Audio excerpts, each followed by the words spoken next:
Bon, la grève de la faim, c'est pour une durée indéterminée. Donc on a demandé un entretien avec le préfet pour déposer une motion avec l'ensemble de nos revendications. Et l'idée, c'est de non seulement demander un entretien avec le préfet, mais surtout d'avoir des actions et des actes concrets derrière cette rencontre. La grève de la faim, elle continuera tant qu'on n'aura pas donné satisfaction à nos principales revendications. Aujourd'hui, on va pour tuer de plus en plus d'animaux, que ce soit pour les écraser sur la route, les tuer dans les hauts par les éleveurs qui tirent sur les chiens, et sans parler des 200 chiens qu'on euthanasie toutes les semaines. Et donc l'idée, en fin de compte, alors la préfecture nous a informé qu'on avait un budget de 450 000 € qui allait arriver pour des améliorations, des investissements sur les fourrières. Et on a une nouvelle fourrière qui est en train de s'agrandir sur la Sireste. Et donc l'idée pour nous, c'est de laisser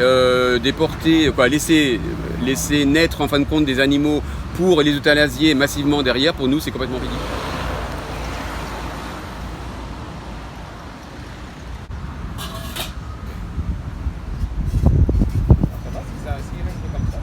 On parle à l'heure actuelle, d'après les enquêtes qui sont en cours par le GEVEC et autres, de 70 000 divagants et errants.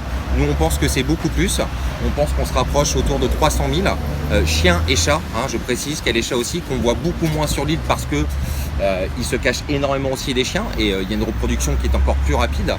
Parce qu'il y a un gros souci ici, c'est que les animaux restent divagants. Donc si vous ne stérilisez pas ces animaux, forcément ça va impliquer une reproduction dans la rue qui est ensuite incontrôlable tout simplement.